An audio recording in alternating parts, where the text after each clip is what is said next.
નમસ્કાર, હું છું સંજયસિંહ રાઠોડ અને આપ જોઈ રહ્યા છો ગુજરાત તક. ગુજરાત વિધાનસભાની ચૂંટણીને લઈને એક્ઝિટ પોલ તમામ ચેનલોના આવી ગયા છે. બધી જ ચેનલો બીજેપીની સરકાર બતાવી રહી છે, આમ આદમી પાર્ટીને અમુક સીટો બતાવી રહી છે, કોંગ્રેસની ક્યાંક ગુજરાતમાં બહુ મોટો ફટકો બતાવી રહી છે. આ વિષય પર ચર્ચા કરશું. સુરતના પત્રકારો અમારી સાથે છે, અલગ અલગ સંસ્થાઓમાં કામ કરે છે અને એ પત્રકારો શું વિચારી રહ્યા છે, ખાસ કરીને દક્ષિણ ગુજરાતને લઈને. સુરત બહુ ઇમ્પોર્ટન્ટ સ્પોટ રહ્યું છે ચૂંટણીમાં. શકીલભાઈ સૈયદ અમારી સાથે. શકીલભાઈ, આ જે એક્ઝિટ પોલ આવ્યા છે ગુજરાત વિધાનસભાને લઈને, આપ શું માની રહ્યા છો? બેઝિકલી આપણે જોઈએ તો સાઉથ ગુજરાત જે છે, દક્ષિણ ગુજરાતની જે ભરૂચથી વાપી સુધીની જે પટ્ટી છે, તે પટ્ટીની અંદર જ્યારેથી 2008થી જે ડિલિમિટેશન થયું ને નવું સીમાંકન થયું, તેમાં ભાજપનો દબદબો રહ્યો છે અને ભાજપનો ભગવો દરેક વખતે લહેરાયો છે. પાટીદાર અનામત આંદોલન જ્યારે ચરમસીમાએ પણ હતું ત્યારે પણ આ જ સ્થિતિની અંદર કુમારભાઈ કાનાણી 13,000 મતની લીડથી વરાછાની બેઠક જીતી ગયા. બીજી બધી સીટોની અંદર પણ ખાસ કરીને શહેરી વિસ્તારોમાં પણ ભાજપે પોતાનો ભગવો લહેરાવ્યો છે. બીજી વાત છે તે ગામડાઓની ને ખાસ કરીને આદિવાસી પટ્ટીમાં પણ ભાજપનો પગ પેસારો આપણે જોઈ રહ્યા છીએ કે પાછલા 15 વર્ષથી જબરજસ્ત રીતે થયો છે. તે તાપી લઈ લો, વલસાડ લઈ લો, ડાંગ લઈ લો, વાપી લઈ લો, કે આ બાજુ આપણે પેલી આખી પટ્ટી છોટાઉદેપુર સુધી જઈએ ત્યાં પણ આ જે સમગ્ર સીટો છે તે સમગ્ર સીટોમાં ભાજપને 75-80% જેટલી સફળતા મળી છે. અને આ વખતે જે એક્ઝિટ પોલ છે તે એક્ઝિટ પોલ પણ બહુ નજીક દેખાય છે, કારણ કે જે ત્રિપાંખીયો જંગ છે ને ખાસ કરીને શહેરી વિસ્તાર અને ગામડાઓ, આમ બે વિભાજન આપણે કરીએ તો ગામડાઓની અંદર આમ આદમી પાર્ટીનો સીધી લડાઈ ભાજપ અને કોંગ્રેસ સાથે હતી ને આ ગામડાઓ કોંગ્રેસના ગઢ બનાવતા છે. પણ આ વખતે ત્રિપાંખીય જંગના કારણે ત્યાં પણ કોંગ્રેસને નુકસાન થશે, પણ ઓછું થશે. જ્યારે સિટી વિસ્તારની અંદર આમ આદમી પાર્ટી છે, તે આમ આદમી પાર્ટીના કારણે કેટલાક વોટોનું વિભાજન થશે. એ વોટોનું વિભાજન તો થશે, પણ એનો ફાયદો જે મળશે તે સીધી રીતે ભાજપને મળશે. હવે મહત્ત્વની વાત એ છે કે જે પાટીદાર ફેક્ટર છે, જે આપણે ઓલપાડ, કતારગામ, વરાછા, કરંજ અને કામરેજ, આ તમામ સીટો ઉપર આપણે જોઈએ તો પાટીદાર ફેક્ટરનું બહુ મહત્ત્વનું ફેક્ટર બની રહે છે. એ પાટીદાર ફેક્ટર હવે એન બ્લોક કઈ તરફ છે, જો એમાં વિભાજન થયું છે તો કઈ રીતે થયું છે. હાલમાં તો એવું કહેવાય છે કે ભાઈ અલ્પેશ કથિરિયા ઓલપાડ અને કતારગામમાં જબરજસ્ત ફાઇટ છે. તેવી જ રીતે આપણે આવીએ સુરત પૂર્વની બેઠક છે. સુરત પૂર્વમાં આમ આદમી પાર્ટી નથી, પણ અહીંયા ભાજપ અને કોંગ્રેસના ઉમેદવારો મેદાનમાં છે. વોટિંગ પર્સન્ટેજ જે છે તે વોટિંગ પર્સન્ટેજ 2017ની સરખામણી અને 2022ની સરખામણીમાં જે બીજેપીના કમિટેડ વોટર્સ હતા તેમાં ટકાવારી લોએસ્ટ થઈ છે. 3%થી 3.5-4% સુધી ગઈ છે. સેમ કન્ડિશન કોંગ્રેસના જે તરફી મનાતા જે બૂથો છે તેમાં પણ ગઈ છે. પણ સ્થિતિ આવીને રહી છે કે જે ગ્રાફ છે ટકાવારીનો, જો ધારો કે ભાજપ તરફી મતદારોની સંખ્યા વધારે છે તો સીધી વાત છે કે વોટિંગ પર્સન્ટેજ ઘટ્યા હોય તો એ વધારે નુકસાન ત્યાં થાય, અને જ્યારે કોંગ્રેસના ઘટ્યા હોય તો કોંગ્રેસને ઓછું નુકસાન થાય. જે રીતે વોટિંગ ટકાવારી વધે તે ભાજપને સીધો ફાયદો થાય, તેવી જ રીતે કોંગ્રેસમાં પણ બને છે. પણ પરિસ્થિતિ જે બની રહી છે સુરત અને દક્ષિણ ગુજરાતમાં, તો મને એવું લાગે છે કે ભાઈ કોંગ્રેસ જે ગયા વખતે 6 થી 7 બેઠકો જીતી હતી, જંબુસર જીતી હતી, પ્લસ કરજણ જીતી હતી સામાન્ય ચૂંટણીમાં, પેટા ચૂંટણીમાં પછી કોંગ્રેસ કરજણ હારી ગઈ. તે રીતે પણ ડેડિયાપાડા, ઝઘડિયા, આ બાજુ આપણે આવીએ તાપી જિલ્લામાં આવીએ, સુરત સિટીમાં તો કોંગ્રેસ હતી જ નહીં, 12માંથી 12 ભાજપની છે. વલસાડની અંદર છે, વાંસદા છે, કપરાડા જીતી હતી કોંગ્રેસ, ડાંગ પણ જીતી હતી સામાન્યમાં. પણ આ વખતે એક ધરમપુર છે, એક વાંસદા છે ને કપરાડા અને કદાચ ડાંગ, અહીંયા જબરજસ્ત ફાઇટ છે. અહીંયા ત્રિપાંખીયો જંગ છે. હવે આ ત્રિપાંખીયો જંગ અને આ વોટોનું વિભાજન દરેક મને અત્યારે આ ઇલેક્શન એવું જોવા મળ્યું છે કે દરેક કોમ્યુનિટીની અંદર કમિટેડ વોટર્સ સિવાયના જે ફ્લોટિંગ વોટર્સ હોય, જે છેલ્લી ઘડીએ નિર્ણય લેતા હોય છે, તે વોટર્સમાં બહુ મોટા પ્રમાણમાં ક્યાંક ને ક્યાંક કંઈક વિભાજન આવ્યું છે. ને એ વિભાજન કઈ પાર્ટી તરફ છે તે આપણે જોવાનું રહે છે કે કઈ પાર્ટીને આમાં ફાયદો થાય છે ને કઈ પાર્ટીને નુકસાન થાય છે. હવે તમે મુસ્લિમો લઈ લો, મુસ્લિમોમાં પણ અંદર બહુ મોટું વિભાજન છે. પણ જે પ્રકારે એક ધારણા બની હતી, એ ધારણા એવી હતી કે ભાઈ ઓવેસીની જે પાર્ટી છે MIM, કે AIMIM, હજીને શોર્ટ ફોર્મમાં ગુજરાતની અંદર મીમ કહેવાય છે, તે મીમ કોંગ્રેસને નુકસાન કરવાની પોઝિશનમાં નથી આવી શકી. આના કરતાં તો પૂર્વની અંદર આમ આદમી પાર્ટી હોત તો મુસ્લિમોના વોટ વધારે વિભાજિત થશે, કારણ કે કેજરીવાલની જે ગેરંટી યોજના હતી ને જે ગેરંટી કાર્ડ એમણે ઘરે ઘરે પહોંચાડ્યા હતા, ત્યાં એક ક્રેઝ હતો, ને ખાસ કરીને મુસ્લિમ મહિલાઓમાં ક્રેઝ હતો સંજય, કે આ ક્રેઝના કારણે મુસ્લિમ મહિલાઓ આમ આદમી પાર્ટીને વોટિંગના દિવસે પણ શોધતી હતી કે જાડું દેખાતું નથી, ક્યાં છે. તો એ હું એમ માનું છું કે મીમ કરતાં આમ આદમી પાર્ટી કોંગ્રેસને વધારે નુકસાન કરશે. પણ મીમ જે છે તો મીમનો એક કેન્ડિડેટ હતો બીજી તરફ રહે છે, સુરતથી 8 કિલોમીટર દૂર રહે છે, સુરત પૂર્વ વિધાનસભાથી, ને અહીંયા આવીને લે તો એક સેટબેક એ રહ્યો હતો મીમમાં. બીજું સેટબેક એ રહ્યું છે કે મીમ એવી અપેક્ષા હતી કે મીમ કોંગ્રેસને બહુ મોટું નુકસાન કરશે પૂર્વમાં, પણ નથી બની શક્યું એવું વોટિંગ પેટર્ન પરથી એવું દેખાય છે. બીજી બધી સીટોની વાત કરીએ તો ઉલપાડની અંદર 3 મજબૂત ઉમેદવારો હતા. ધાર્મિક માલવ્ય આમ આદમી પાર્ટીમાંથી છે, કોંગ્રેસમાંથી દર્શન નાયક છે અને ભાજપમાંથી મંત્રી મુકેશ પટેલ. આ 3 ઉમેદવારો પોતપોતાની રીતે પોતાના ક્ષેત્રમાં અને પોતાના મત વિસ્તારોમાં બહુ મજબૂત છે. 4.5 લાખની કોન્સ્ટિટ્યુન્સી છે, એટલે 4 લાખ મતદારો છે. એ મતદારોની અંદર 1,70,000 પાટીદારો છે. 1,70,000 પાટીદારો છે અને ગયા વખતની જે લીડ છે તે 66,000ની છે. મુકેશભાઈ પટેલ જીત્યા હતા. તો ઓલપાડ વિધાનસભામાં આખો જે બેલ્ટ છે, તાપી કિનારાથી આ બાજુનો જે આખો બેલ્ટ છે, જે મોટા વરાછાને છેક કરંજ અને કામરેજ વિધાનસભાની બોર્ડર સુધી જાય છે, તે આખા બેલ્ટની અંદર હવે પાટીદારોનું વલણ કેવી રીતનું છે. ત્યાં બીજેપી 50-50, બીજેપીના એએપી 50-50% ચાલ્યા છે, 60-40નો રેશિયો છે, 75-25નો રેશિયો છે. તો જે લીડ જે છે તો મુકેશ પટેલની લીડ ઉપર કેટલી અસર થાય છે. પણ અહીંયા ફાઇટ છે, કારણ કે દર્શન નાયક પણ પોતે પાછલા 1.5 વર્ષથી એક ટાર્ગેટ લઈને જ બેઠા હતા કે મારે અહીંયા ચૂંટણી લડવી છે. એટલે કોળી પટેલ સમાજ છે, હળપતિ છે, મુસ્લિમો છે, મુસ્લિમોનો પણ 56,000 વોટ છે. તો આ બધા ગણિતને આ કોળી પટેલ સમાજ થોડોક મુકેશ પટેલ ક્યાંક અમે ફર્યા રાઉન્ડ પણ લીધો, તે રાઉન્ડની દરમિયાન પણ મંત્રી મુકેશ પટેલના વ્યવહારના કારણે તેઓ લોકો ખાસા એની ચર્ચા લોકોએ કરી કે એમનો વર્તાવ, એમની વર્તણૂક જરાક લોકોની સાથે પીચઅપ કરવામાં એમનો પ્રોબ્લેમ આવ્યો. તો એ બધા નાના પ્રશ્નો હતા, બહુ મોટા પ્રશ્નો ન હતા. પણ એ આવા દિવસોની અંદર જ્યારે કટોકટ ફાઇટ થતી હોય ત્યાં આ પ્રશ્નો બહુ મહત્ત્વના બની જાય છે. આમ તો આ નગણ્ય ગણાય. તેવી જ રીતે આપણે કતારગામમાં આવ્યા. હા, કતારગામની અંદર પાટીદાર સાથે જે સૌથી મોટું ફેક્ટર છે તે હળપતિ સમાજનો છે. હળપતિ સમાજ ત્યાં સાઇઝેબલ નહીં પરંતુ નિર્ણાયક સ્થિતિમાં છે. 80,000થી 90,000ની સ્થિતિમાં ત્યાં પ્રજાપતિ સમાજ છે. પ્રજાપતિ સમાજમાં છેલ્લી વખતે વિનુભાઈ મોરડિયાએ સમાધાન કરવાની કોશિશ કરી છે કે સમાધાન, કારણ કે કોંગ્રેસે પ્રજાપતિ સમાજમાંથી ઉમેદવાર આપ્યો છે કલ્પેશ વરિયા ને ત્યાં એવું કહેવાતું હતું કે ભાઈ આ સમાજ હવે કોંગ્રેસને વધારે વોટ આપે તેવા પ્રયાસો પણ કરવામાં આવ્યા હતા. પણ છેલ્લી ઘડીએ વોટિંગના 2 દિવસ પહેલાં પ્રજાપતિ સમાજની એક મોટી મિટિંગ મળી હતી. એ મિટિંગની અંદર વિનુભાઈ મોરડિયા અને ભાજપના અગ્રણીઓ પણ એ સમાધાન કેટલું સક્સેસ છે તે આપણે પેટી ખુલશે ત્યારે જ દેખાશે.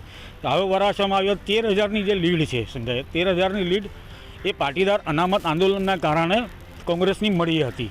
હવે પપ્પન તોગડિયા કોંગ્રેસના ઉમેદવાર છે, અલ્પેશ કથિરિયા આમ આદમી પાર્ટીના છે ને જે પાટીદાર અનામત આંદોલન સમિતિના પણ હતા. સેમ કન્ડિશન આ વખતે કુમાર કાણાની જે પૂર્વ મંત્રી છે એ પણ મજબૂત અને બાહુબલી નેતા છે. હવે અહીંયા પરિસ્થિતિ એ બને છે કે પપ્પન તોગડિયા સુરત મ્યુનિસિપલ કોર્પોરેશનની ચૂંટણીમાં પોતાની ડિપોઝિટ બચાવી શક્યા ન હતા, એમની ડિપોઝિટ ડૂલ થઈ હતી. તો વરાછાનો જે જંગ છે તે વરાછાનો જંગ સીધી રીતે આમ આદમી પાર્ટી અને ભાજપની વચ્ચે છે. 13,000ની લીડ. હવે કોંગ્રેસના કમિટેડ વોટ જે કોંગ્રેસને મળે છે તે મળે જ છે. 15-20% જે કોંગ્રેસને મળશે તે મળશે. એમાં કોંગ્રેસ બીજા કોઈને નુકસાન કરશે નહીં, કારણ કે પાટીદારો ક્યારે કોંગ્રેસને વોટ આપવા શકવાની સ્થિતિમાં ન હતા. 2017માં પણ કોંગ્રેસને વોટ એટલા માટે મળ્યા કે બીજેપી સામે એમનો આક્રોશ હતો, થોડોક અસંતોષ હતો, નારાજગી હતી. આ વખતે એમની પાસે વિકલ્પ છે કોંગ્રેસ સિવાયનો. એટલે સીધી વાત છે કે ગયા વખતનું જે બલ્ક વોટિંગ છે તે આમ આદમી પાર્ટી તરફ વળ્યું છે ને દેખાયું છે ને લોકોએ પોતાનો રુઝાન પણ, કારણ કે અમે વરાછા વરિયા સરસ્વતી વિદ્યાલય છે, ગજેરા વિદ્યાભવન, ત્યાં જે વોટર્સની સંખ્યા હતી 6:30 પોણા 7 સુધી વોટર્સ વોટિંગ કરી રહ્યા હતા. ત્યાં જોવાયું છે કે લોકો એવું કહેતા હતા કે આ વખતે કંઈક કરીશું, પણ શું કરશે તે નથી બોલ્યા. અમે કહ્યું ટોટલ આપણી જે 16 સીટો છે, આપ કહો છો બીજેપી પહેલાં અહીંયા એટલું બધું રૂરલમાં બી એટલું બધું મજબૂતાઈથી નથી. 16 સીટ છે સુરતની, સિટીની 12, જિલ્લાની 4. તો એમાંથી નવા સીમાંકન પછી બીજેપી આગળ વધી છે અને શું ફેક્ટર રહ્યા છે. અને બીજી વસ્તુ કે અત્યારે જે આપણે એક્ઝિટ પોલ બતાવી રહ્યા છે, તો શું એમાં કેટલી સીટો આમ આદમી પાર્ટીને કઈ સીટ મળવાની શક્યતાઓ છે અને કોંગ્રેસને ક્યાંય નુકસાન નજર આવે છે કે ફાયદો આવે છે? મને દક્ષિણ ગુજરાતમાં કોંગ્રેસને ફાયદો જ દેખાય છે. કોંગ્રેસ પોતાની યથાવત સ્થિતિ પણ જાળવી રાખશે તો કોંગ્રેસને નફા નુકસાનનો કોઈ સરવાળો ભેગા ભાગાકાર એક સેમ થઈ જાય છે. પણ મને એવું લાગે છે ક્યાંક કોંગ્રેસ 1-2 સીટ ઉપર ગેઇન કરશે. આ વખતે ગેઇન કરશે. સાઉથ ગુજરાતમાં વધશે કોંગ્રેસની, ઓછી નહીં થશે. આમ આદમી પાર્ટી એવું કે મને જે આમાં આપણે ફર્યા છે ને કે વરાછા એક સીટ એવી બને છે કે જ્યાં ફાઇટ છે એ ક્યાં કતારગામ છે. કારણ કે કતારગામની અંદર આમ આદમી પાર્ટીના પ્રદેશ પ્રમુખ ગોપાલ ઇટાલિયા લડે છે અને એમણે બહુ દમખમ લગાડ્યું છે. એમને નાકનો સવાલ છે કે આ સીટ પેલી બાજુ ખંભાળિયામાં ઈસુદાન ગઢવી, એટલે આ 2 સીટ આમ આદમી પાર્ટી માટે નાકનો સવાલ છે. સેમ બીજેપી માટે છે. કોંગ્રેસ માટે નાકનો પ્રશ્ન નથી. આમ આદમી પાર્ટી અને ભાજપ માટે બંને માટે આ નાકનો પ્રશ્ન છે. એટલે એડી ચોટીનું જોર બંને તરફથી લગાવવામાં આવ્યું છે. એટલે સુરતની જે 16 સીટો છે એમાંથી આમ આદમી પાર્ટી કઈ સીટ લઈ શકે અને કોંગ્રેસ માટે ક્યાં ફાયદાકારક બનશે? કોંગ્રેસ જિલ્લામાં ફાયદાકારક બનશે. તાપી જિલ્લામાં, કારણ કે મહુવામાં જે ઓલરેડી છે જ એમની સીટો અને માંડવીમાં બી છે. સુરત જિલ્લામાં એક સુરત પૂર્વની બેઠક એવી છે કે જ્યાં કોંગ્રેસ બહુ ટફોટફ સ્થિતિમાં છે. એ બહુ આપણે એને એમ કહીએ કે ભાઈ અણીના મુદ્દા પર છે કે ભાઈ હાર જીતનો ફેસલો 1500થી 2500ની વચ્ચે જ થશે. વધુમાં વધુ 3500, એનાથી વધશે નહીં. કારણ કે બહુ ટફ સ્થિતિ બની ગઈ છે. વોટિંગ પેટર્ન જે બની છે અને વોટિંગના જે બૂથના આંકડા આવ્યા છે, 214 બૂથના જે આંકડા આવ્યા છે, એ તમામ આંકડા એ ભાજપ અને કોંગ્રેસને બહુ કટોકટ સ્થિતિમાં મૂકી રહ્યા છે. એટલે 16 સીટમાંથી કઈ, એક તો પૂર્વ છે, બીજી કઈ સીટ છે કોંગ્રેસ માટે? કઈ જેમ કે ઓલપાટીની ચર્ચા કરીએ તો દર્શન નાયક, અને ત્યાં દર્શન નાયક ફાઇટમાં છે. જીતી શકે એવી સ્થિતિમાં વોટિંગ પેટર્ન પ્રમાણે દેખાતું નથી. માંડવી સીટ તો ઓલરેડી કોંગ્રેસ પાસે છે અને મહુવામાં પણ ફાઇટ દેખાઈ રહી. મહુવાના જે બેન છે ગરાસિયા, જે ગયા વખતે 2 વખતે ચૂંટણી લડ્યા, એક વખત બંને વખત તેઓ અપક્ષ તરીકે ચૂંટણી લડ્યા છે અને એના કારણે કોંગ્રેસે મહુવા હારી હતી. પહેલી વખતે 22,000 મત લઈ ગયા હતા અપક્ષ તરીકે અને બીજી વખતે 18,000 મત લઈ ગયા હતા. એટલે આ વખતે કોંગ્રેસે દાવો એવો કર્યો કે એમને ટિકિટ આપી દઈએ. તો એ જે બેન છે તે બેન જે છે હવે એ કેવી રીતે માંડવીની અંદર પોતાનું બાહુબળ બતાવે છે તે જોવાનું. હા, મહુવાની અંદર. વ્યારામાં તો કોંગ્રેસ ગેઇન કરે જ છે. પેલી બાજુ આનંદ ચૌધરી છે. આનંદ ચૌધરીને હું થોડાક એમ માનું છું કે કદાચ આમ આદમી ફેક્ટરના કારણે જિલ્લામાં સીટોનું ઉલટફેર થાય. મને એવું દેખાય છે કે કદાચ આનંદ ચૌધરીમાં બાજી પલટાઈ ગઈ હોય તો એમને પ્રોબ્લેમ થાય અને કદાચ બારડોલીમાં બીજેપીને પ્રોબ્લેમ થાય. એટલે ત્યાં સીટનો સરભર થઈ જશે. એટલે કોંગ્રેસ માટે કોઈ નુકસાન નથી, આમ આદમી પાર્ટી માટે ફાયદો છે એમ કહી શકાય. કિરીટભાઈ ત્રિવેદી છે. કિરીટભાઈ, શકીલભાઈ જે વાત કરી છે, તો આપ શું માનો છો? એક્ઝિટ પોલ જે આવ્યા છે કેટલા સાચા સાબિત થશે? જી, એક્ઝિટ પોલની જો વાત કરીએ તો એ લોકોએ ગ્રાઉન્ડ રિપોર્ટ તૈયાર કર્યો છે. એ પ્રમાણે ખૂબ જ સારી રીતે ખૂબ મહેનત કરેલી છે એના માટે. અને એક્ઝિટ પોલ લગભગ નજીક છે. જે પરિણામો આવવા જઈ રહ્યા છે, 8 તારીખે જે પરિણામો આવવાના છે એના નજીકના એક્ઝિટ પોલ અત્યારે જોવા મળી રહ્યા છે. ખાસ કરીને શકીલભાઈએ કીધું કે કોંગ્રેસને નો લોસ નો પ્રોફિટની પરિસ્થિતિ છે, તો એ બિલકુલ એમનું તારણ સાચું છે. ખાસ કરીને ઓલપાડની વાત કરીએ તો ઓલપાડમાં ટફ છે. એવી જ રીતે કોંગ્રેસ માટે પૂર્વની બેઠક છે. પૂર્વની બેઠકમાં એ લોકો ફૂલ ફાઇટ આપી રહ્યા છે અત્યારે, અને પૂર્વની બેઠક ઉપર ઉથલપાથલ થઈ શકે છે. વરાછામાં ટફ કન્ડિશન છે, ટફ ફાઇટ છે. પણ અત્યારના જે સંજોગો છે એને જોતાં એવું લાગી રહ્યું છે કે મોટાભાગે ભારતીય જનતા પાર્ટીના ઉમેદવારો વિજેતા થઈ શકે છે. બહુ પાતળી સરસાઈ મેળવીને પણ વિજેતા થઈ શકે છે. ખાસ કરીને વરાછા બેઠકનું જો સૌથી મહત્ત્વનું પાસું હોય તો એ છે કે મહિલા મતદારો કોના તરફ ઢળ્યા છે. મહિલા મતદારોએ ક્યારે પણ બહાર આવીને કશું બોલ્યા નથી. એ લોકો એમના મનમાં શું ચાલી રહ્યું છે એને તાગ મેળવવા માટે રાજકીય પંડિતો પણ ગોથા ખાઈ રહ્યા છે. મહિલાઓને મોંઘવારીનો મુદ્દો નડે છે.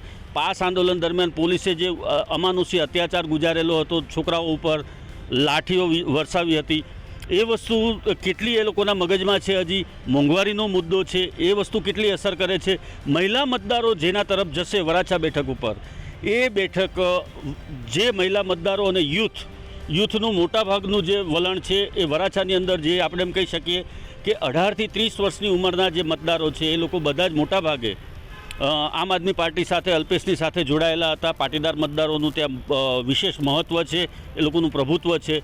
મહિલા મતદારો જે તરફ મતદાન કરશે એ ઉમેદવાર વિજેતા બનશે. વરાછા બેઠક માટે આ પેટર્ન આ વખતે 100% સાબિત થવાની છે. કિરીટભાઈ, સાચી વાત કરી છે કે મહિલા મતદારો ક્યાં કઈ બાજુ વોટ કર્યો છે એનાથી ડિસિઝન આવશે. પણ જે ઓવરઓલ જે વાત કરેલી તો 16 વિધાનસભા સીટ છે આપણી સુરતની, તો એમાંથી આમ આદમી પાર્ટીની કેટલી સીટ આવશે અને કોંગ્રેસને કઈ રીતે આપ જોઈ રહ્યા છે કે એને નુકસાન ફાયદો? જે કોંગ્રેસ માટે તો કોઈ પરિસ્થિતિ એવી બનતી નથી કે એને કોઈ એકાદી સીટ જિલ્લાની અંદરથી મળી જાય, 1 કે 2 સીટ મળે તો એ મળી શકે છે એને. બાકી એડવાન્ટેજ બીજેપી છે આમ આદમી પાર્ટીને કારણે.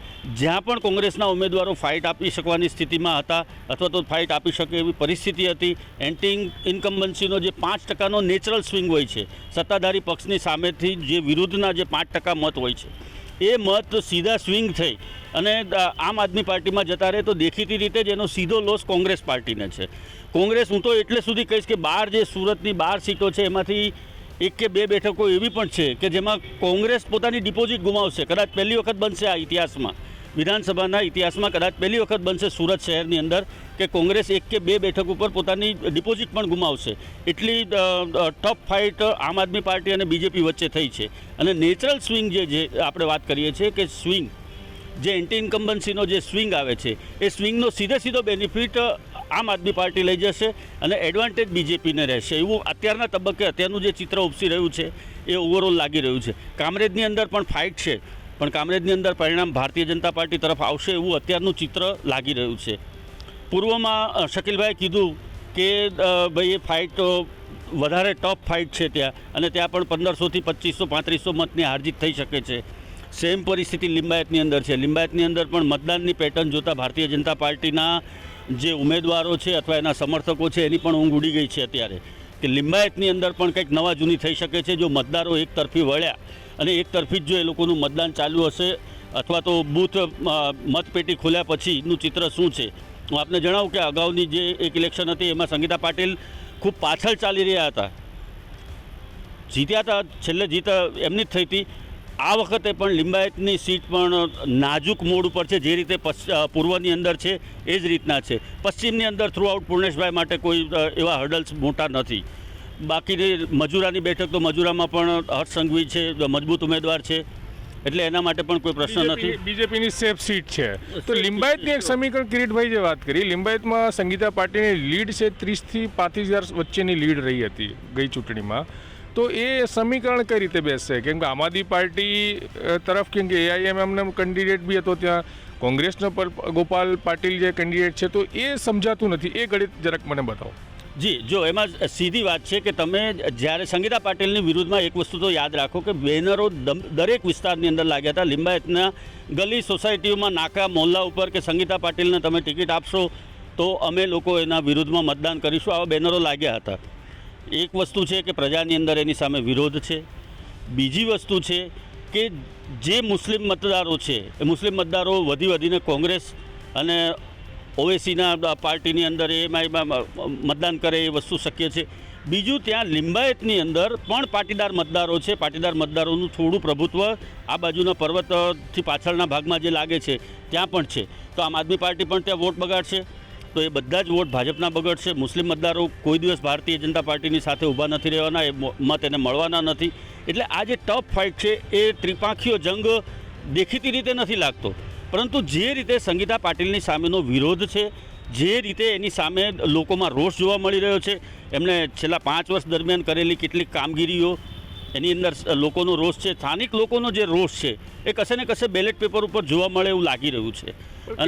કેન્ડિડેટ લાગી શકે, આપ કહો છો વાત સાચી પણ હોઈ શકે છે, પણ જે 35,000ની લીડ એમની તોડવી, બીજી બાજુ કે લિંબાયત એક અલગ ટાઈપની વિધાનસભા છે એમ કહી શકાય, સતરંગી પ્રજા રહે છે, અલગ અલગ માનસિકતા, અલગ અલગ વિચારધારા લોકોની છે, તો એક લીડ કઈ રીતે તોડી શકશે? કેમ કે સામે કોઈ કેન્ડિડેટ અને કેમ્પેન પણ કોંગ્રેસનો કે આમ આદમી પાર્ટીનો મજબૂત નથી રહ્યો એની સામે. જો લીડ તોડવાની સૌથી મહત્ત્વની બાબત કે નંબર 1, મતદાન ઓછું થયું છે. ગયા વર્ષ કરતાં સરેરાશ મતદાન આ વખતે લિંબાયતની બેઠક ઉપર ઓછું થયું છે. તો જેવું મતદાન ઓછું થયું એટલે લીડ તમારી સીધી ઓછી થાય છે.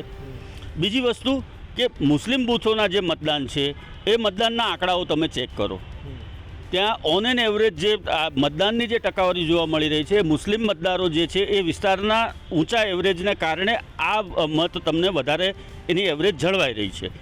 તો જે તમારા સિક્યોર વોટ છે એ કશે ને કશે એના વિરોધને કારણે, સંગીતા પાટીલના નામના વિરોધને કારણે એ કશે ને કશે ત્યાં ડેમેજ થઈ રહ્યું છે. મુસ્લિમ મતદારો એકતરફી મતદાન કર્યું છે, આમ આદમી પાર્ટી થોડું ડેમેજ કરશે. તો તમે જે 35,000ની લીડની વાત કરો છો, એ લીડ તો આ જે પેરાફેરીમાં આપણે ગણતરી કરીએ તો એની અંદર એ પર્સન્ટેજ વાઇઝ એમાં ઘટાડો થાય છે.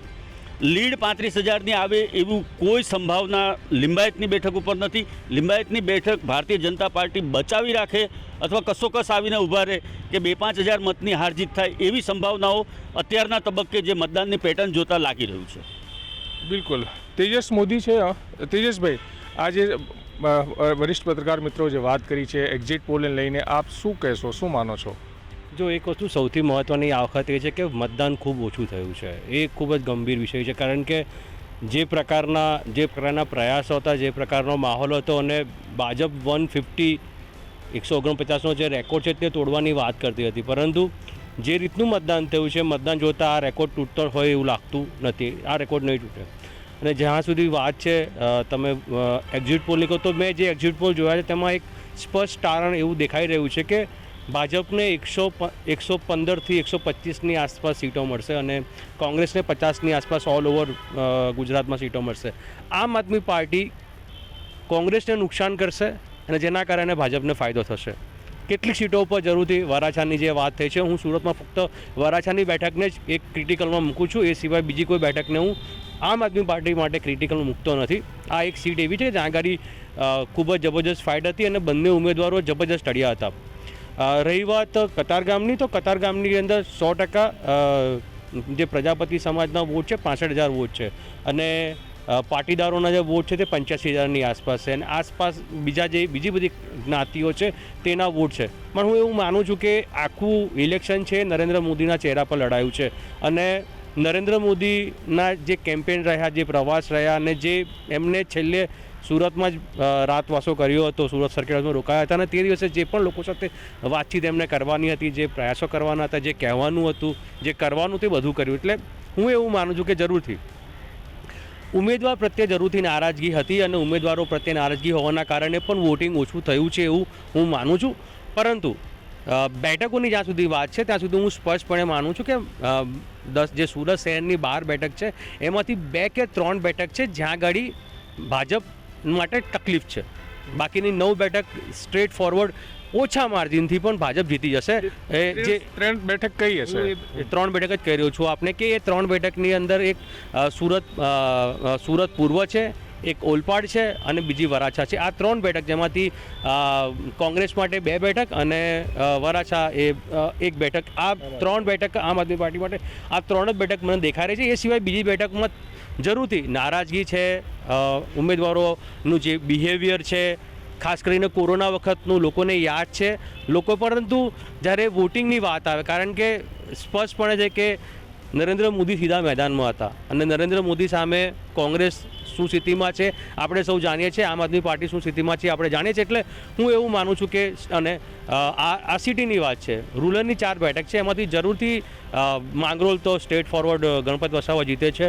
ઈશ્વર પરમારને થોડી તકલીફ છે, ત્યાં આગળ એમના પ્રત્યે થોડી નારાજગી જરૂરથી છે, પરંતુ એ બેઠક પર બી લીડ ઓછી રહેશે. મહુવા અને માંડવી 100% કટ છે અને માંડવીમાં તો આનંદ ચૌધરી તરફ પાછું દેખાઈ રહ્યું છે અને મહુવામાં જે હેમાંગી ગરાસ છે તેમને જે ટિકિટ આપવામાં આવી છે એમનું પણ લગભગ કહી શકાય છે કે ઓછા માર્જિનથી પહોંચશે. એટલે સુરતની જે ટોટલ 16 બેઠકો છે એમાંથી હું માનું છું કે 3 તો અત્યારે હું કોંગ્રેસની માનીને ચાલું છું, 2 રૂરલની અને 1 સિટીની. આ સિવાય આમ આદમી પાર્ટીની 1 બેઠક. આ મને અત્યારે સુરતનું ગણિત દેખાય છે. અને જો તમે દક્ષિણ ગુજરાતની વાત કરો તો દક્ષિણ ગુજરાતની અંદર કુલ 35 બેઠકો છે, એમાંથી આમ આદમીના તરફેણમાં 2, એક સુરતની વરાછાની અને બીજી એક દેડિયાપાડા. ચૈતર વસાવા ખૂબ મજબૂત ઉમેદવાર છે અને તેમને હરાવવા માટે આખું કેન્દ્રીય મંત્રીમંડળથી લઈને કેન્દ્રીય નેતાઓએ ઉતરવું પડ્યું છે. એટલે એ બતાવે છે કે ત્યાં આગળ ખૂબ જ ટફ ફાઇટ છે અને બીટીપી જે રીતે વારંવાર પોતાની વાતો બદલે છે અને પિતા પુત્રની જે લડાઈ થઈ છે કે ચૈતર વસાવા એ કહેવાય છે કે મહેશ વસાવાનો રાઇટ હેન્ડ હતો, પડછાયો હતો અને જે રણનીતિ આખી બનતી હતી, કોને ક્યાં શું કરવું, કોને ઊભા રાખવા, ક્યાં કોને મેનેજ કરવા, એ બધું કામ ચૈતર વસાવા જાણતા. એટલે ચૈતર વસાવાને એ ખબર છે કે ડેડિયાપાડી સીટ કેવી રીતે જીતવી. ઓલ ઓવર તમે જોવા જાઓ તો 35માંથી જે ગઈ વખતે કહી શકાય કે બાય ઇલેક્શન થયા અને જે પક્ષ પલટો કરીને ભાજપમાં ગયા અને જીતી ગયા એ સીટ બધી ભાજપ જીતશે. બાકી જે યથાવત કોંગ્રેસની સીટો છે, તમારે અનંતની વાત કરો, અનંત પટેલની વાત કરો, વ્યારા છે, સોનગઢ છે, આ બાજુ આનંદ ચૌધરીની માંડવી બેઠક છે, આ બધી બેઠકો ઓલમોસ્ટ જળવાઈ રહેશે એવું મને લાગી રહ્યું છે. એટલે કોંગ્રેસને ફાયદો થવાની શક્યતાઓ છે ને? આમ આદમી પાર્ટીને જો સીટો મળે તો ફાયદો છે જ.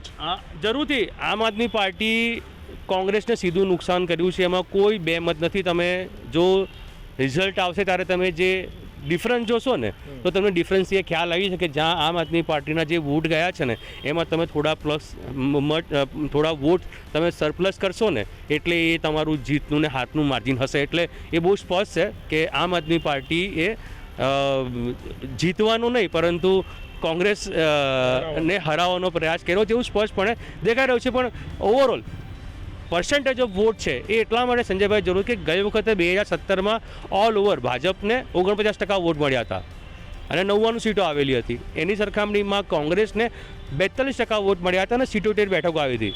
તે વખતની મતની ટકાવારી અને આ વખતની મતની ટકાવારી, મતદારો વધ્યા છે, મતદારોની પર્સન્ટેજ વધી છે, પરંતુ મત આપનારની સંખ્યા ઘટી ગઈ છે. એ બતાવે છે કે 2 કે 3 વસ્તુ છે કે એક તો ભાજપ જીતવાની છે, લોકોને ખબર હતી એટલે લોકો ગયા નથી. બીજું ઉમેદવાર પસંદ નથી પાર્ટીનો એટલા માટે નથી ગયા. સ્લો વોટિંગનો એક સૌથી મોટો ઇસ્યુ હતો કે લોકોએ એક વોટ આપવા માટે 40 સેકન્ડ 45 સેકન્ડ રાહ જોવી પડતી હતી એટલે એ નારાજગી છે. એટલે તમે ઓલ ઓવર જોવા જુઓ તો જરૂરથી આખા ઇલેક્શનની અંદર વોટિંગ પર્સન્ટેજ ઘટ્યું છે. એના કારણે જે સમીકરણો જીતવાના હતા એ બદલાઈ શકે છે અને કેટલાક કિસ્સાઓમાં તમને હાર જીતનો નિર્ણય પણ હશે. કારણ કે પહેલી વખત એવું થયું, થોડો સમય લઈશ, પહેલી વખત એવું થયું છે કે ભારતીય જનતા પાર્ટીએ પોતાના 12 જેટલા એવા ચહેરા કે જે કેન્ડિડેટ હતા, મધુ શ્રીવાસ્તવ, દિનુ મામા, ધવલસિંહ ઝાલા, આ લોકોને સસ્પેન્ડ કરવા પડ્યા અને આ બધા વિરોધ પક્ષમાં ઉભેલા છે, ભાજપની સામે ઉભેલા છે. આ લોકોની પણ પોતાની એક વોટ બેંક છે અને એ વોટ બેંક કોને નુકસાન કારણ કે આ ચહેરા ભાજપમાંથી લડતા હતા. મધુ શ્રીવાસ્તવ અત્યાર સુધી ભાજપમાંથી લડતા હતા, એમની જે વોટ બેંક છે એ વોટ નથી આપવાની ભાજપને. તો આ વોટ કોના જશે? આ વોટ ભાજપના જશે. તો આ જો વોટ ભાજપના જાય, મધુ શ્રીવાસ્તવ લગભગ ના જીતે પણ વોટ કોના તોડશે તો એનો ફાયદો કોનો થશે? એટલે આ સમીકરણ પણ સમજવું જોઈએ. જરૂરથી મનાવવાનો પ્રયાસ થયો હતો, નથી માન્યા, લડ્યા છે એટલા માટે સસ્પેન્ડ થયા છે. ને ભવિષ્યમાં ભાજપમાં જાય તો ભાજપને કંઈક કે CR પાટીલે બહુ સ્પષ્ટ શબ્દોમાં ના પાડી છે કે હવે એ લોકોને ફરતી લેવા નહીં આ, પરંતુ આ રાજકારણ છે જે કોંગ્રેસના લોકોને લેવાની વાત નહોતી. એ લોકો સતત ઇલેક્શનના જાહેરાત થયા પછી પણ આવતા રહ્યા હતા. એટલે રાજકારણમાં બધું શક્ય છે, બોલેલું હંમેશા પાળવાનું હોતું નથી, જે પાળવાનું હોય તે બોલવાનું હોતું નથી. એટલે સમીકરણ સ્પષ્ટ છે પરંતુ ભાજપની સરકાર બને છે અને મારા મત મુજબ હું એવું માનું છું કે 115 પ્લસ 10 તમે ગણી શકો છો, એનાથી વધારે બેઠકો નથી આવતી. બિલકુલ. આનંદ પાઠક છે અમારી. આનંદભાઈ, આપ શું માનો છો આ એક્ઝિટ પોલની તમામ લોકો કયા મુદ્દા રહ્યા હશે જે ભાજપ સરકાર બનાવી રહી છે ગુજરાતમાં? ગુજરાતમાં ભાજપની સરકાર જો બનશે તો એનું સૌથી મહત્ત્વની વાત એ છે કે નરેન્દ્ર મોદી ગુજરાતમાં બીજેપીના બીજા નામ નરેન્દ્ર મોદી છે અને છેલ્લી ઘડી જે રીતે મોદીજી મેદાનમાં આવ્યા, જે રીતે એ 1 by 1 ઇલેક્શન કેમ્પેન કર્યા અને લોકોને અપીલ કરી કે તમે કેન્ડિડેટને નહીં મને વોટ આપો, અને એ જે એમના પ્રત્યે જે લોકોનું પ્રેમ છે એ બીજેપીને ફરી પાછો લઈ આવશે મારા મુજબ એ છે. બાકી તમે જોઈ શકો છો કે છેલ્લા 2 ટર્મ 2012, 2017 અને 2022 દરેક વિધાનસભામાં 5%થી લઈને 20% સુધીનું વોટિંગ જે છે એ ઓછું આવ્યું છે આ વખતે.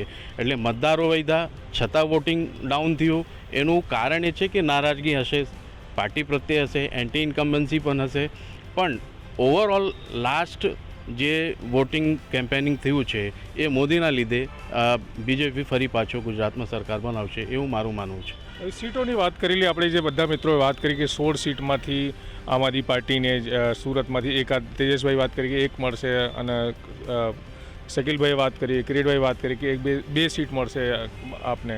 તો ઓવરઓલ જે 16 સીટ છે સુરતની, એમાંથી આપ કેટલે જોઈ રહ્યા છો કોંગ્રેસને અને આમ આદમી પાર્ટી? આ વખતે એક વસ્તુ એ હતું કે આમ આદમી પાર્ટી જે હતી એ સરકાર બનાવવા માટે નથી લડતી હતી. અહીંયા એનું એક હિડન એજન્ડા કહી શકે કે એક વસ્તુ એના એ હતી કે એને એક રાષ્ટ્રીય પાર્ટી બનવા માટે જે મિનિમમ વોટ જોઈએ એના માટે દરેક જગ્યાએ એનું કેન્ડિડેટ આવેલો હતો. સુરતની વાત કરીએ તો સુરતમાં નવસારી લોકસભાના જેટલા પણ કેન્ડિડેટ હતા એ આમ આદમી પાર્ટી જે કેન્ડિડેટ ઉતાર્યા હતા મેદાનમાં એ એવા કેન્ડિડેટ નહોતા કે પાર્ટી માટે એક સારા લડાઈ આપી શકે, પણ એ લડતા હતા સુરત લોકસભામાં. સુરત લોકસભાની જેટલી બેઠકો છે ત્યાં આમ આદમી પાર્ટી સારી રીતે લડાઈમાં હતા અને એ લોકો લડતા પણ હતા. પણ એનું મતલબ એ નથી કે એ લોકો સીટ જીતી જ જશે, પણ એનું જે હિડન જે એજન્ડા હતો કે વોટ પર્સન્ટેજ વધારો એ વધશે 100%. મીનવાઇલ એ છે કે અમુક જે સીટો તો ઓલરેડી 2017માં કોંગ્રેસ પાસે એક પણ સીટ નહીં હતી અને આ વખતે જે નુકસાન છે અહીંયા વોટનું એ કોંગ્રેસને હશે. એક પૂર્વની બેઠક છે જ્યાં આમ આદમી પાર્ટીના કોઈ કેન્ડિડેટ ન હતા, એટલે જે ફાઇટ છે એ બીજેપી બનામ કોંગ્રેસ છે. એટલે ત્યાં એક સીટ એવું બને છે, એક સમીકરણ બને છે કે મોડી રાત સુધી વોટિંગ થયું છે, એટલે ત્યાં એક સીટ બને છે કે કોંગ્રેસ નીકાળી લે એ સીટ, કદાચ હારી પણ જાય પણ જે માર્જિન હશે બહુ ઓછું હશે. બીજું મહુવા અને માંડવી આજે છે એ કોંગ્રેસે સારી રીતે ફાઇટ કરી છે અને એવું માનવામાં આવ્યું છે કે આ બે સીટ જે કોંગ્રેસને ફરી પાછો સુરતમાંથી મળશે. એટલે ટૂંકમાં 3 સીટ એવું છે 16માંથી જે કોંગ્રેસ પાસે જાય છે. એક સીટ વરાછાની વાત કરીએ તો વરાછામાં આમ આદમી પાર્ટીના જે અલ્પેશ કથિરિયા છે એ સારી ફાઇટ આપ્યો છે, કદાચ એ સીટ બહુ રેર માર્જિનથી આવી શકે. બિલકુલ. અરવિંદ રાઠોડ છે. અરવિંદભાઈ, આપ વરાછા વિસ્તાર એ તમામ જે પાટીદાર બહોલ વિસ્તાર ખૂબ જાણકાર છો. શું મુદ્દા રહ્યા છે લોકોની વચ્ચે કે જે આમ આદમી પાર્ટી એટલી ટક્કર આપી રહી છે એ વિસ્તારમાં?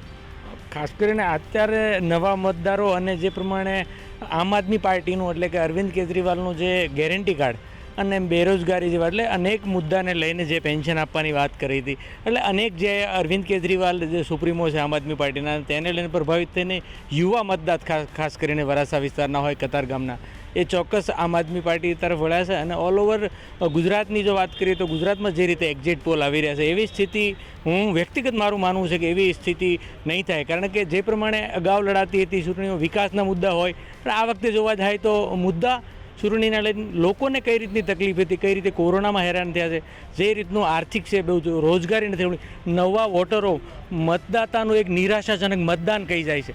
વડાપ્રધાન મોદી સહિત જો લોકોને અપીલ કરતા હોય છતાં લોકો મતદાન, એટલે લોકોને એક તરફ કહી શકાય કે રાજનીતિક પાર્ટીઓ પર ખાસ કરીને યુવા વર્ગને ભરોસો દેખાતો નથી, એ વાત સ્પષ્ટ છે. રહી વાત બીજી કતારગામ અને વરાછા 2 સીટ ચોક્કસ ટફ છે, તેમાં ત્રિપાંખીયો જંગ જ છે, એટલે કોણ જીતે એ કહેવું ખૂબ જ કપરું છે. ને એક્ઝિટ પોલમાં મને લાગે છે ત્યાં સુધી જે સીટો બતાવી રહી છે એ મુજબથી કદાચ વિપરીત રિઝલ્ટ આવે. મતદારો યુવા છે કંઈ બોલતા નથી, પણ આખરે એણે જે ક્યાં મોહર મારી છે તે તો 8 તારીખે રિઝલ્ટ જ કહી શકશે. બિલકુલ. જી તેજસભાઈ, કહેવા માંગીશ કે સુરતની જ્યાં સુધી વાત છે ને, એટલે પાટીદાર વિસ્તારોમાં તમારે 2021ની કોર્પોરેશનની પેટર્ન ભૂલવી ના જોઈએ. તે વખતે પણ જે પેટર્ન હતી કોંગ્રેસે એક ભૂલ કરી અને ભૂલનું પરિણામ એ આવ્યું કે એ લોકોએ પૂરું થઈ જવું પડ્યું, 0 સીટ આવી હતી. એટલે એ પેટર્ન સુરતની જ્યાં સુધી વાત છે ત્યાં સુધી. અને બીજી એક વસ્તુ એ છે કે આ વખતે મતદારોમાં મારા એનાલિસિસનો તો ભાગ પડી ગયા છે. 18 થી 35 વર્ષના જે યુવાનો છે જે નોકરી શરૂઆત કરતા હોય અથવા તો કોલેજમાં ભણતા હોય એ લોકો પ્રત્યે આમ આદમી પાર્ટીનો ક્રેઝ વધારે છે, અને 50થી ઉપર વૃદ્ધો એ ભાજપ તરફી છે. એની વચ્ચેની જે એ એજના લોકો છે 35થી લઈને 45 કે 50 સુધીના, 45-50 સુધીના, આ દરરોજ નોકરી કરવા જાય છે, દરરોજ કમાય છે, દરરોજ ખાય છે, દરરોજ એને 100 રૂપિયાનું પેટ્રોલ દરરોજ ભરાવવું પડે છે.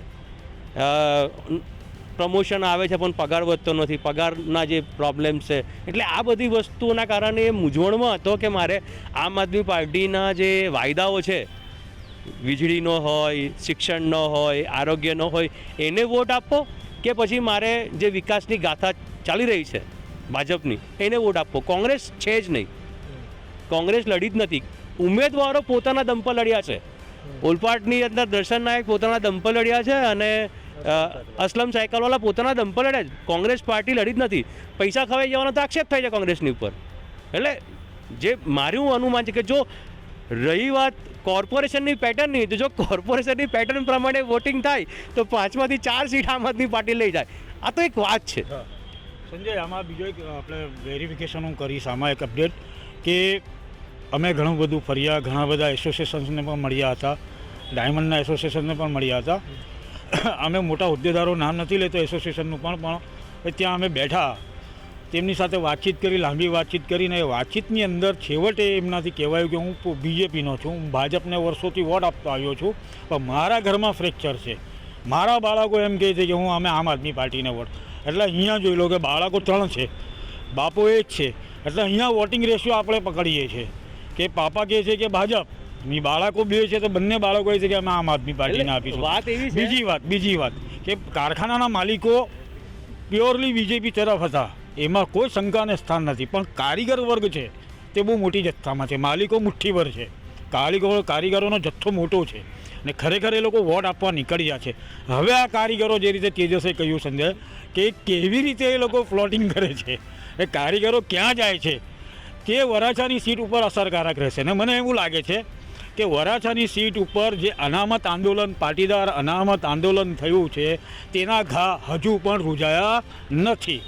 લોકો, મહિલાઓ, અમે ફર્યા, યોગી ચોકમાં ફર્યા, મોટા વરાછામાં ફર્યા, રચના સર્કલ પર ફર્યા, અમે આ બધી જગ્યાએ જે ફર્યા તે મહિલાઓ પણ ને યુથ, જેમ તેજસે કીધું, તમે પણ કીધું કે યુવા અને મહિલાઓ એ બંને ભેગા થઈને વરાછાની સીટ ઉપર કંઈક અપસેટ સર્જી શકવાની સ્થિતિમાં છે.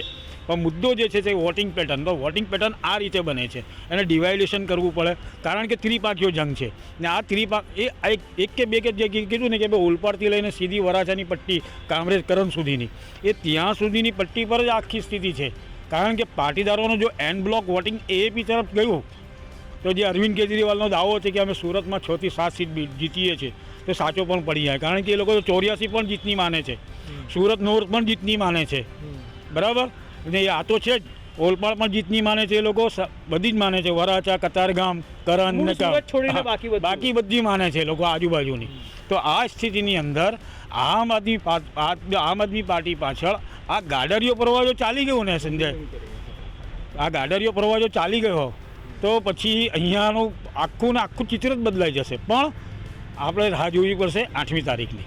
બીજી એક વસ્તુ કહી દો કે આ જે સરે વાત કરી ને શકીલભાઈએ, અત્યાર સુધી એવું હતું કે માતા પિતા જે કહે ને છોકરો ત્યાં આગળ વોટ કરતો હતો.